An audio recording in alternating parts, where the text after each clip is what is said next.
Bom dia, sentinela da manhã. A paz de Cristo. Louvado seja nosso Senhor Jesus Cristo, para sempre seja louvado. Aqui tem jovem, aqui tem fogo. Para nós iniciarmos essa nossa formação, daqui a pouquinho vocês vão entender o que significa essa árvorezinha aí. Vamos clamar a vinda do Espírito Santo sobre a nossa vida. Vinde, Espírito Santo, enchei os corações dos vossos fiéis e acendei neles o fogo do vosso amor. Enviai o vosso Espírito, e tudo será criado, e renovareis a face da terra. Oremos. Ó Deus, que instruís os corações dos vossos fiéis com a luz do Espírito Santo, fazei que apreciemos retamente todas as coisas, segundo o mesmo Espírito, e gozemos sempre da sua consolação, por Cristo Senhor nosso. Amém. Então vamos lá para o nosso tema de hoje. Não é? O nosso tema de hoje é virtudes. No caso, eles entram dentro da formação teologal, mística, né? Mística teologal ou de espiritualidade, né? Vamos falar um pouquinho sobre essas virtudes, tá bem? Então vamos lá. Então, virtude vem do latim, né? Virtus, que significa força viril, designa o poder de uma coisa para produzir determinados efeitos. Não é? Então, nós vamos pensar na virtude como um caminho de santidade, né? Nas virtudes como um caminho de santidade. Segundo Platão, o epicurismo e o estoicismo, né, ambos falavam que a virtude designa um conjunto de características que contribuem para que um indivíduo tenha uma vida boa. Né? Virtude é o antônimo de vício, tá bem?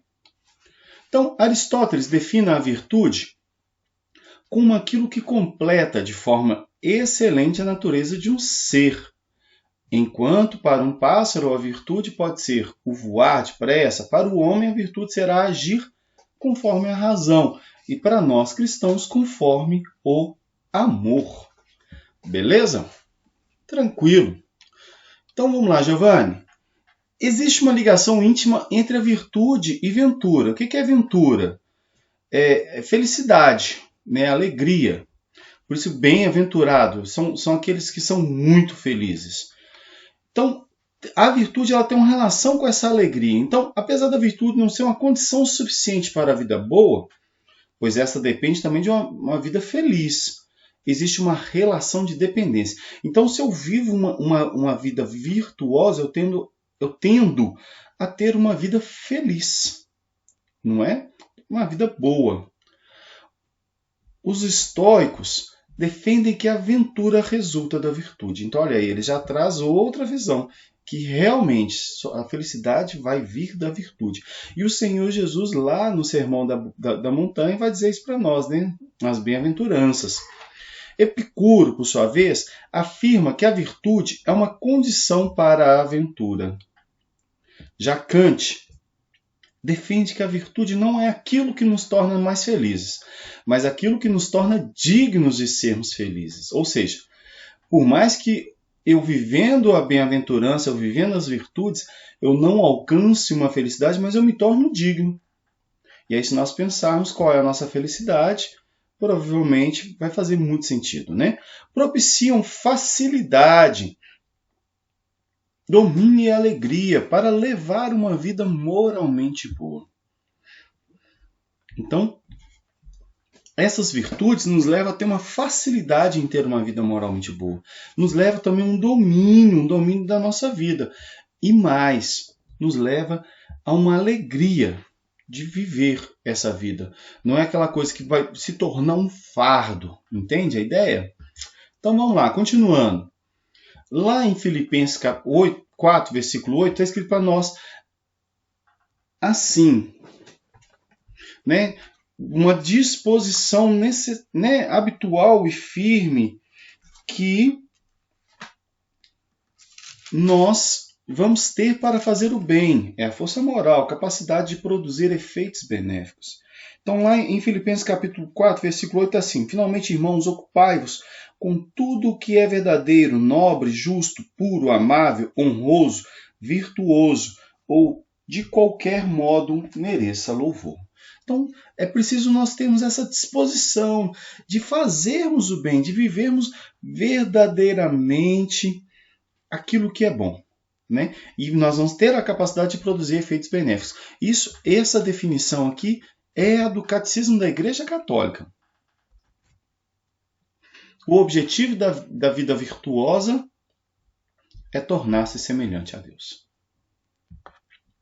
Né? O nosso objetivo é nos tornar semelhantes a Deus. É resgatarmos a imagem e semelhança que o pecado, que o vício nos rouba. As virtudes humanas são atitudes firmes, disposições estáveis, perfeições habituais da inteligência e da vontade que regulam nossos atos, ordenando nossas paixões e guiando-nos segundo a razão e a fé. Então, essas virtudes, muitas vezes, elas já são até mesmo construídas ao longo da vida, são virtudes que estão aqui. Mas nós vamos entender daqui a pouquinho que não dá para viver só com elas, né? Elas propiciam facilidade, domínio e alegria para levar uma vida moralmente boa. Já foi dito isso agora o Catecismo reafirma. As virtudes morais são adquiridas humanamente. Há um esforço, há um trabalho. É a mesma coisa que ir numa academia, né? É preciso você ter o hábito e manter aqueles hábitos que favorecem o crescimento da virtude. São os frutos e os germes de atos bons, dispõem todas as forças do ser humano para entrar em comunhão com o amor divino. Então, as virtudes morais, elas são um exercício cotidiano. É preciso treinar todos os dias, é preciso se esforçar, é preciso caminhar para conseguir alcançar verdadeiramente essa graça desse crescimento.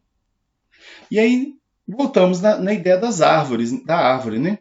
E a gente pode pensar nas virtudes cardeais. São 4: a prudência, a justiça, a fortaleza e a temperança.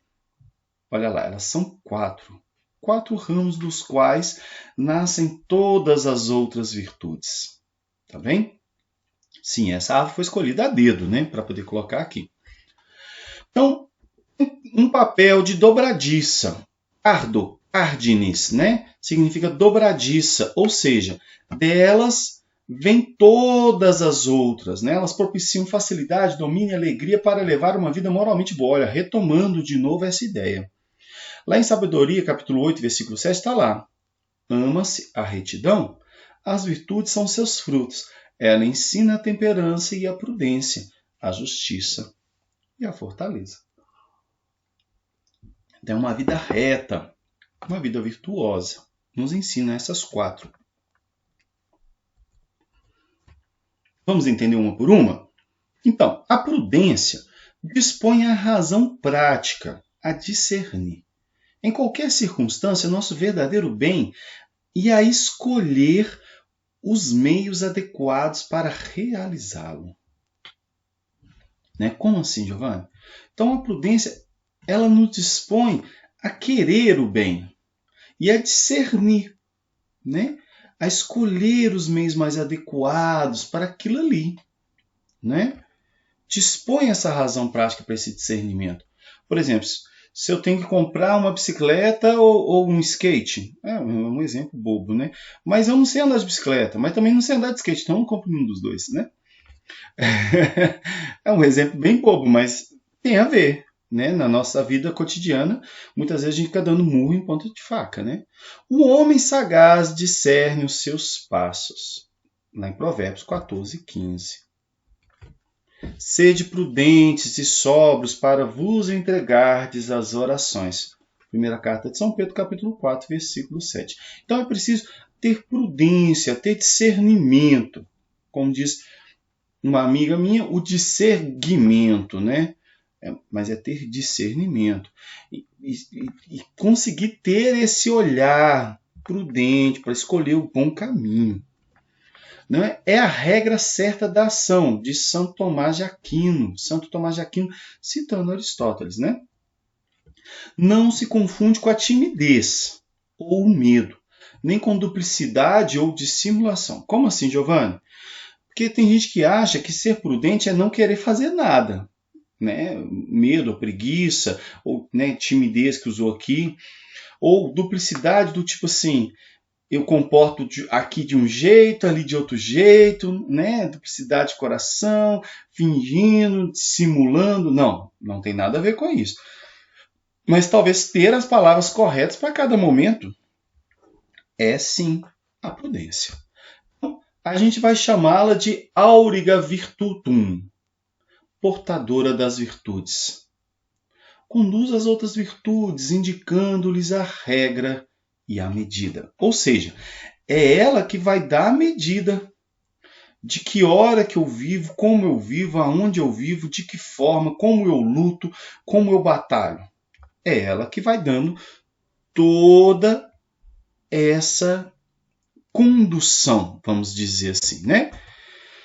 Ela guia imediatamente o juízo e a consciência, né? O homem prudente decide e ordena sua conduta seguindo este juízo. Graças a ela, aplicamos sem erro os princípios morais aos casos particulares e superamos as dúvidas sobre o bem, a prática e o mal a evitar. Como assim, Giovanni? Com ela, nós conseguimos elucidar como comportar, como aplicar, como superar as dúvidas. Não é? É a prudência. Ela anda de mãos dadas com a sabedoria, Giovanni? Claro, com certeza. Vamos lá? Depois da prudência, nós temos a justiça, que consiste na vontade constante e firme de dar a Deus e ao próximo o que lhes é devido. Dai a Deus o que é de Deus e a César o que é de César, né? Mas ao próximo também o que é dele. Então a justiça para com Deus é chamada virtude de religião. Para com os homens, ela nos dispõe a respeitar os direitos de cada um e a estabelecer nas relações humanas a harmonia que promove a equidade em prol das pessoas e do bem comum. Ou seja, nós queremos que todos tenham condições de sobreviver e sobreviver bem. Isso é justiça. Isso é justiça. Ela, claro, ela vai ser moldada pela caridade, depois nós vamos entender isso, e nos leva a praticarmos o bem a todos, na medida necessária, dentro da prudência. Viram como é que tudo vai comunicando? O homem justo distingue-se pela correção de sua conduta para com o próximo. Não favoreças o pobre, nem prestigies o poderoso. Julga o próximo conforme a justiça. Levítico 19:15. Hoje é muito comum, né? Alguns quererem dar tudo para os pobres, até mesmo como Robin Hood, né? Rouba dos ricos para dar aos pobres.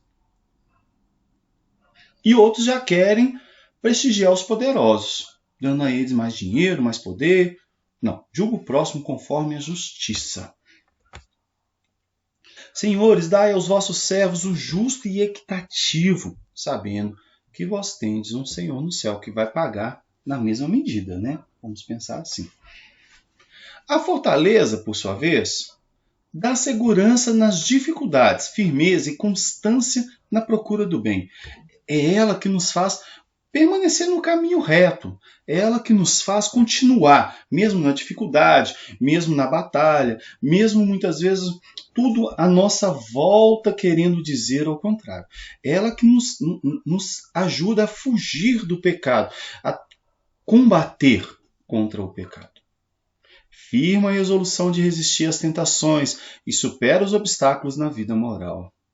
Então, olha lá, é aquela resolução de resistir mesmo, superar, né? Os obstáculos na vida moral. Nos torna capazes de vencer o medo, inclusive da morte, de suportar a provação e as perseguições. Aquele que caminha na fortaleza, ele morre em paz. Por quê? Porque ele não tem medo da morte. Né? Ainda que seja uma morte de martírio, ainda que sejam as perseguições, mas vai permanecer firme, ainda que tenha medo. Foi a fortaleza que levou Pedro a se tornar quem se tornou, né? Dispõe a pessoa a aceitar até a renúncia e o sacrifício de sua vida para defender uma causa justa. Olha que coisa belíssima. E é justamente onde eu estou falando, os mártires, né? Minha força e o meu canto é o Senhor. Salmo 118, 14. No mundo tereis tribulações, mas tendes coragem. Fortaleza, né? Eu venci o mundo. A fortaleza também ela é chamada de coragem. Agora vamos para a temperança.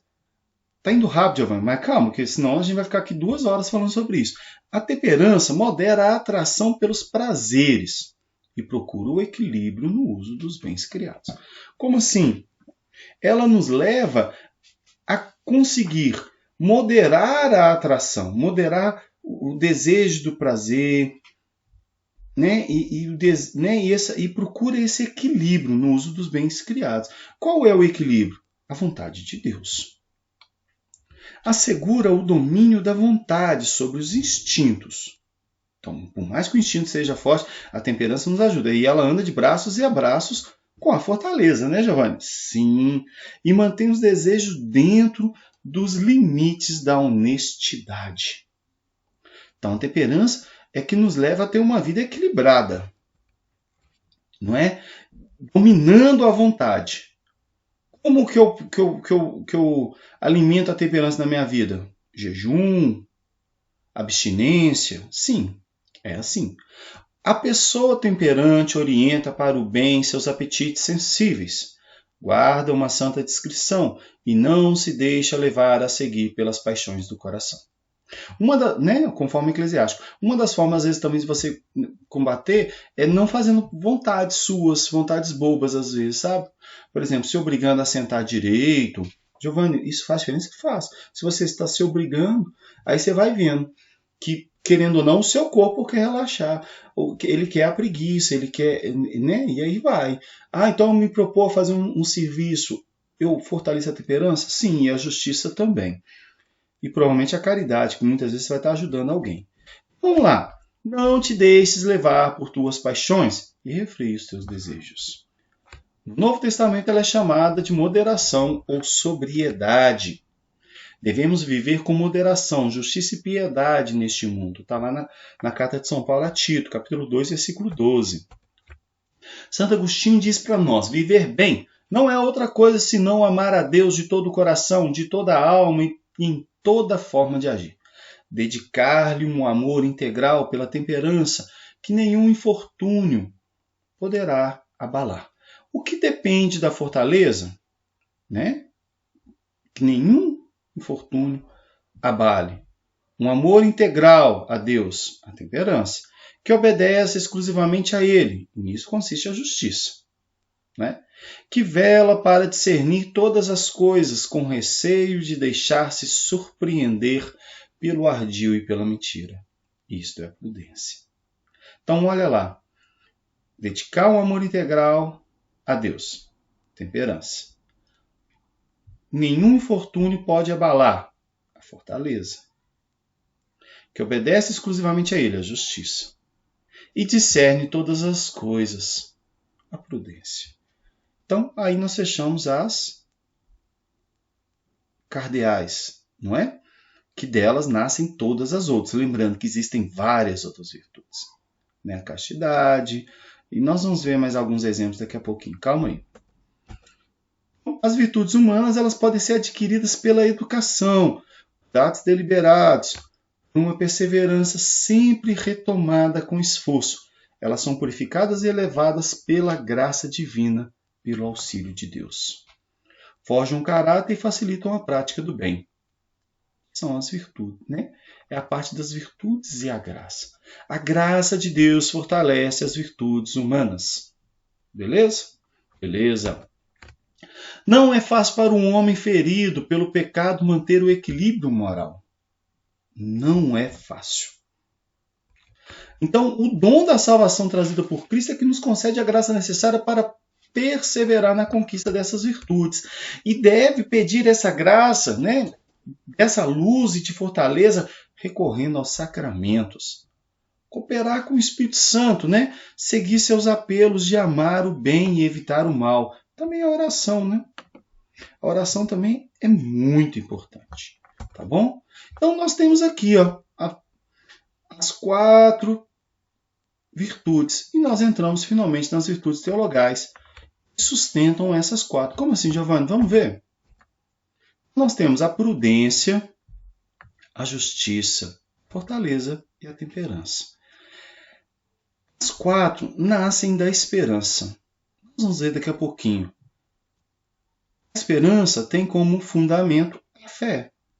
Não é? A fé não é o fundamento da esperança? E todas elas são moldadas, mantidas e alimentadas e fortalecidas pela caridade que está acima de todas. Vamos ver? Então, as virtudes humanas se fundam nas virtudes teologais, como eu mostrei ali agora. Elas adaptam as faculdades do homem para que possa participar da natureza divina.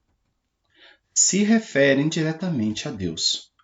Dispõem os cristãos a viver em relação com a Santíssima Trindade, em a Deus uno e trino por origem, motivo e objeto. Vamos lá. Primeira, a fé. Por ela cremos em Deus e em tudo o que nos disse e revelou, e que a Santa Igreja nos propõe para crer, porque ela é a própria verdade. Por ela, o homem livremente se entrega todo a Deus, lá na Dei Verbum. Por isso, o fiel procura conhecer e fazer a vontade de Deus. O justo viverá pela fé. Lembrando, a fé é o fundamento da esperança. A fé é um dom incutido por Deus em nós. É uma graça. Apesar de que não está entre os 7 dons do Espírito Santo, mas é um dom de Deus como um todo. Não é? Da Trindade como um todo. Que nos inspira a crer. A fé viva age pela caridade. Está lá em Gálatas 5:6, porque não tem como. Né? Ela é morta sem obras. Ela é privada da esperança, né? E do amor. A fé não une plenamente o fiel a Cristo e não faz dele um membro vivo de seu corpo. Então, se nós não temos uma fé manifestada ali no dia a dia, né? Uma fé privada da esperança e do amor, né? Da caridade, ela não irá nos unir plenamente a Cristo. O dom da fé permanece naquele que não pecou contra ela. Giovanni, eu pequei contra a fé. Confesse-se. O discípulo não deve apenas guardar a fé e nela viver. Né? Não é uma caixinha que você entra dentro dela, mas deve professá-la, testemunhá-la com firmeza, difundi-la, propagá-la, ensiná-la. Ser testemunho neste mundo. Ser Marte, porque Marte significa testemunho. Testemunha, né? Todos devem estar prontos a confessar Cristo perante os homens e segui-lo no caminho da cruz. Entre perseguições que nunca faltam à igreja. Lumen Gentium. A Lumen Gentium e a Dei Verbum são cartas, tá? São documentos conciliares, inclusive. A Lumen Gentium, se eu não me engano, é conciliar. Dei Verbum é conciliar, tá? A Lumen Gentium, se eu não me engano, é conciliar também. O serviço e o testemunho da fé são requisitos da salvação. Todo aquele que se declarar por mim diante dos homens, também eu me declararei por ele diante do meu Pai que está nos céus. Aquele, porém, que me renegar diante dos homens, também o renegarei diante de meu Pai que está nos céus. Mateus 10, 32 a 33. Né? Então, esta é a fé. Agora, a esperança. Através dela, desejamos como nossa felicidade o reino dos céus e a vida eterna, pondo nossa confiança nas promessas de Cristo e apoiando-nos não em nossas forças, mas no socorro da graça do Espírito Santo e desejando aquilo que Deus nos ensina e nos abrindo a graça. Assim, nascem e se alimentam em nós todas as outras virtudes. Continuemos a afirmar nossa esperança, porque é fiel quem fez a promessa, Hebreus 10, 23. Este Espírito que ele ricamente derramou sobre nós por meio de Jesus Cristo, nosso Salvador, a fim de que fôssemos justificados por sua graça e nos tornássemos herdeiros da esperança da vida eterna. Tito 3, 6 e 7. né? A esperança responde à aspiração de felicidade colocada por Deus no coração de todo homem. É a certeza do céu, o desejo do céu. Assume as esperanças que inspiram as atividades dos homens. A esperança cristã. Ela purifica-as para ordená-las ao reino dos céus. Protege contra o desânimo, dá alento em todo esmorecimento, dilata o coração na expectativa da bem-aventurança eterna, preserva do egoísmo e conduz à felicidade da caridade. São atuações da esperança. A esperança cristã retoma e realiza a esperança do povo eleito, que tem sua origem e modelo na esperança de Abraão, acumulada em Isaac das promessas de Deus e purificada pela prova do sacrifício. Não é? Está lá em Gênesis 17 e 22. Capítulo 17 e capítulo 22. A prova de Abraão. Não é? Quem viveu sabe. Ele, contra toda a esperança, acreditou na esperança de tornar-se pai de muitos povos. Abraão. Mesmo idoso, sendo chamado para se tornar pai de muitos, ele não duvidou, acreditou. Aí quando teve seu filho, o Senhor o chamou ao sacrificar e ele não duvidou. Ele foi mesmo assim. Mesmo ainda que aquele menino fosse a única esperança visível e palpável naquele momento. Mas Deus pediu tudo e ele foi. Ele prosseguiu. Se manifesta desde o início da pregação de Jesus no anúncio das bem-aventuranças. Então, nós acreditamos verdadeiramente nas bem-aventuranças. Fica de para casa para você ler Mateus 5. Elas elevam nossa esperança ao céu, como para a nova terra prometida. Não é? O céu. Eu prefiro o paraíso. Traça um caminho por meio das provações reservadas aos discípulos de Jesus. Ainda que tenha provação, a gente continua porque a gente espera, a gente confia que o Senhor não mente. Pelos méritos de Jesus Cristo e de sua paixão, Deus nos guarda na esperança que não decepciona. Romanos 5,5. É a âncora da alma, segura, firme, penetrando onde Jesus entrou por nós como precursor. Hebreus 6, 19 e 20. É uma arma que nos protege no combate da salvação. Revestidos da couraça da fé, da caridade, do capacete da esperança da salvação. Você achou que era Efésios, né? Primeira carta aos Tessalonicenses, capítulo 5, versículo 8. Nos traz alegria, mesmo na provação, alegrando-vos na esperança, perseverando na tribulação. Romanos 12, 12. Alegria mesmo na tribulação. Se exprime e se alimenta na oração, especialmente no Pai Nosso. Resumo de tudo o que a esperança nos faz desejar. Reze ele aí pausadamente e pense em cada um dos pedidos do Pai Nosso. Podemos esperar a glória do céu prometida por Deus aos que o amam e fazem sua vontade. Devemos esperar com a graça de Deus, perseverar até o fim e alcançar a alegria do céu como recompensa eterna de Deus pelas boas obras praticadas com a graça de Cristo. Conforme Mateus 10, 22. Na esperança, a Igreja pede que todos os homens sejam salvos. Ela espera estar unida a Cristo, seu esposo, na glória do céu. Santa Teresa de Jesus, como conhecemos, Santa Teresa d'Ávila, né? Espera, ó minha alma, espera. Ignoras o dia e a hora, vigia cuidadosamente.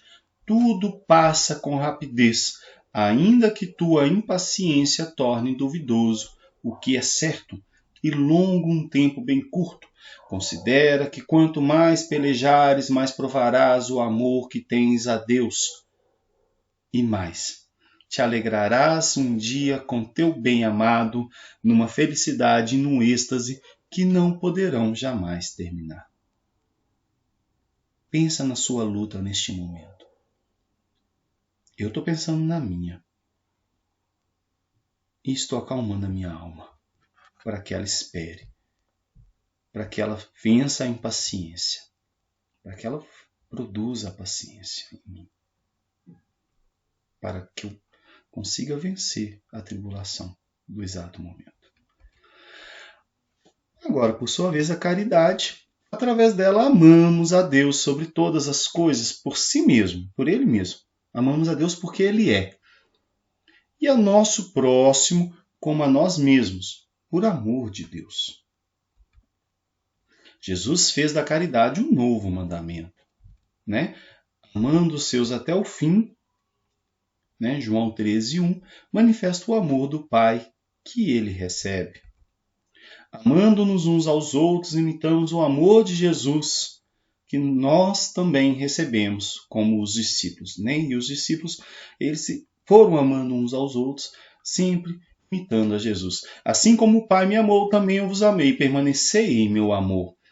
Este é meu preceito, amai-vos uns aos outros como eu vos amei. E olha que esse amor aí ultrapassa até mesmo o amor como a mim mesmo, porque chega ao ponto de dar a própria vida. É um fruto do Espírito, da plenitude da lei. Guarda os mandamentos de Deus e de seu Cristo. Como assim? Permanecei em meu amor. Se observais os meus mandamentos, permanecereis no meu amor. Ela molda esses mandamentos, ela guarda isso tudo, ela nos ensina a viver. Cristo morre por amor quando ainda éramos inimigos. Nos ensina a amarmos os nossos inimigos. Nos ensina a nos tornarmos o próximo do mais afastado, como o bom samaritano. Nos ensina a amarmos como ele os mais frágeis, crianças e pobres. Diz São Paulo, se não tivesse a caridade, nada seria. E aí vou trazer a elegia de São Paulo na carta aos Coríntios aqui, né? A caridade é paciente, a caridade é prestativa, não é invejosa, não se ostenta, não se incha de orgulho, nada faz de inconveniente, não procura o seu próprio interesse, não se irrita, não guarda rancor, não se alegra com injustiça, mas se regozija com a verdade. Tudo desculpa, tudo crê, tudo espera, tudo suporta. Então, se nós pensarmos um pouquinho, a paciente, né? Olha aqui, ó, a necessidade da paciência, né? Da caridade, prestativa, não é invejosa, não se ostenta, olha aqui, não se ostenta. Então, eu não faço para poder fazer as coisas, né? Não se incha de orgulho, não se envaidece, nada faz de inconveniente, não procura seu próprio interesse, ou seja, é desinteressada, não se irrita, não guarda rancor. Porque olha aqui, ó, quando eu faço a obra já esperando o retorno, já não é mais caridade. Não se alegra com a injustiça, não se regozija mas se regozija com a verdade.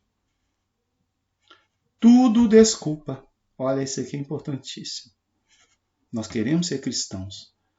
Tudo crê, tudo espera, tudo suporta.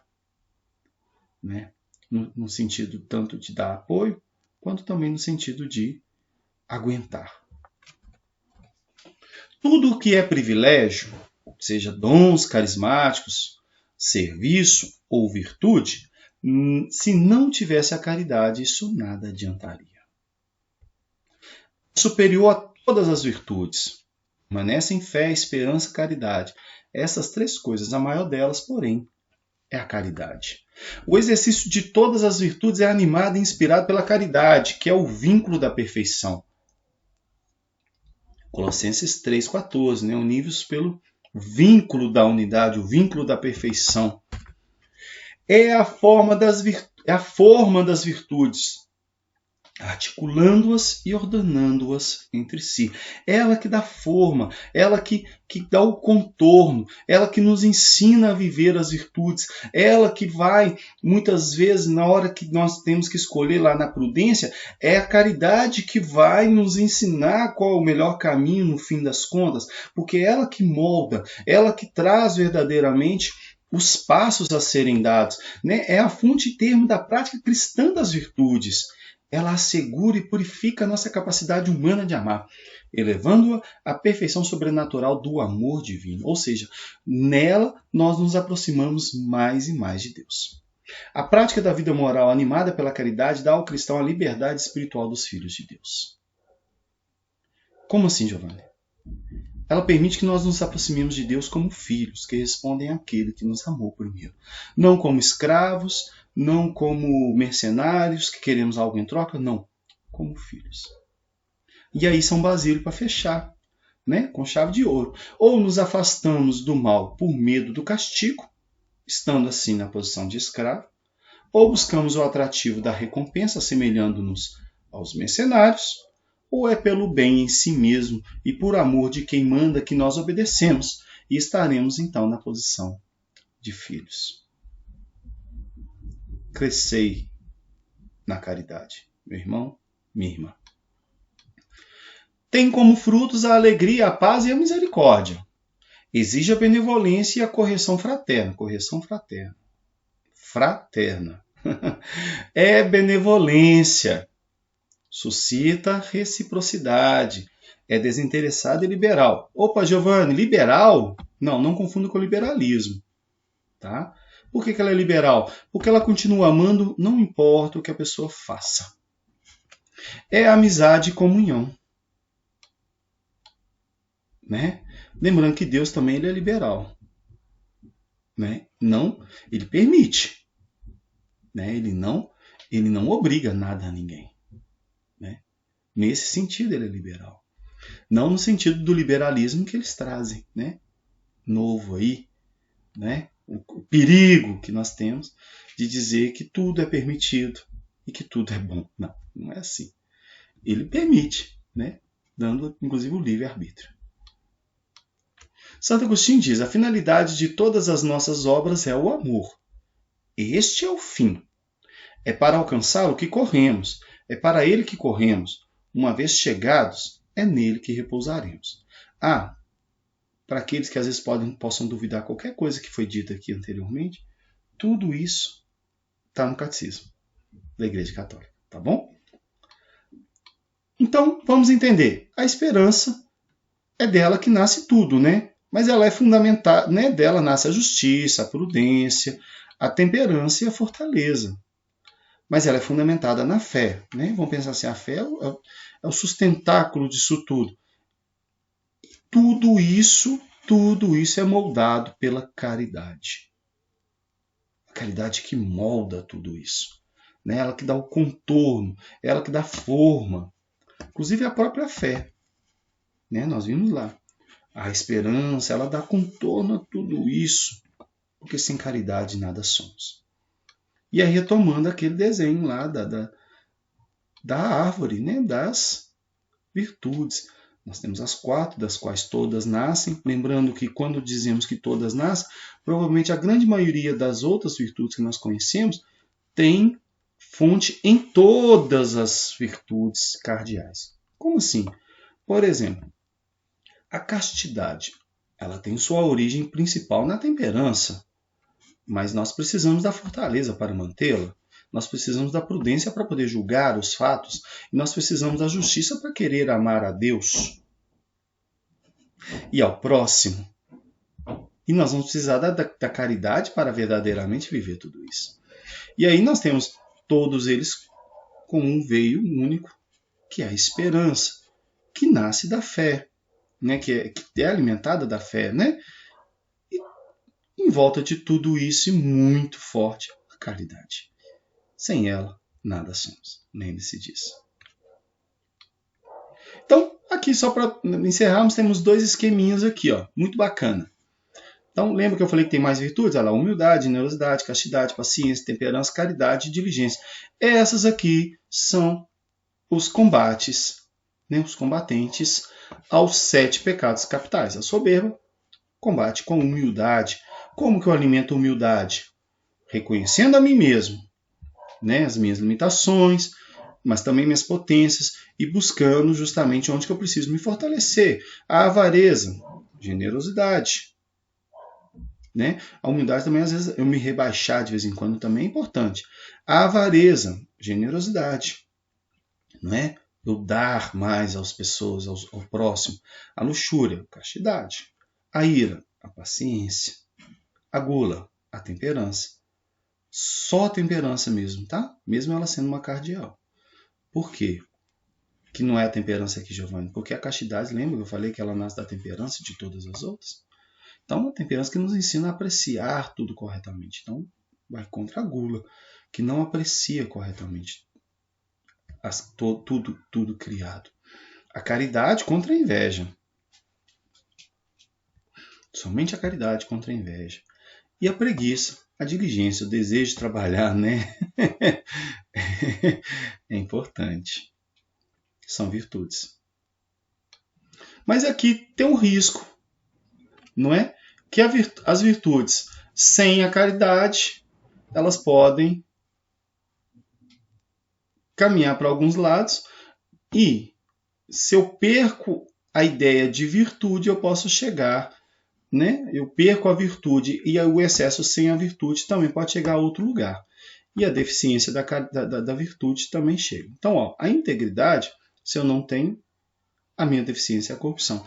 Agora, se eu perco a virtude por si só e fico preso apenas no papel, aquela coisa, aí se torna legalismo. Mesma coisa do discernimento. Sem discernimento, louco, né? Sem a prudência, né? Mas, se eu perco a essência da virtude e vou para o excesso, se torna um julgamento. O amor, o egoísmo, né? A caridade, o egoísmo. Que a gente viu anteriormente. A inveja, a avareza, isso tudo. Sem amor, a gente vai para isso aqui. Mas, sem o amor também, se a gente desvirtua a virtude, se torna possessividade, paixão. O respeito pode se tornar um desprezo, mas também pode, né, se eu perco a essência da virtude, pode se tornar uma idolatria. Quantas pessoas têm idolatria por outras pessoas e por si mesmo, né? O orgulho na humildade ou a degradação. Como assim a degradação, Giovanni? Se eu perco a essência da virtude, eu começo a me depredar. Não é a falsa humildade. Já a diligência, sem ela é a preguiça. Se eu perco a essência da virtude e fico só no que está escrito, né, no moral, eu vou ficar viciado no trabalho, precisando trabalhar o tempo todo. Né? A temperança, por sua vez, licenciosidade. Como assim? Né? É o liberalismo. Né? Ah, tudo é permitido. Agora, se eu perco a essência da temperança, é o rigor. Do tipo, vai para o inferno, vai para o inferno, vai para o inferno. Aí se torna um peso, um fardo. Né? E aí, por último, a coragem ou fortaleza. Né? Pode ter a covardia, sem ela. E se eu perco a essência da virtude, se torna imprudência. Aí eu vou e faço. Né? Aí é que a pessoa impetuosa que acaba muitas vezes perdendo até mesmo a prudência, né? Fazendo coisas que não faria. Não é? Então, são essas as virtudes. E aí no próximo vídeo nós vamos falar um pouco sobre os sacramentos que nos ajudam a viver essa vida virtuosa. Louvado seja nosso Senhor Jesus Cristo, para sempre seja louvado. Aqui tem jovem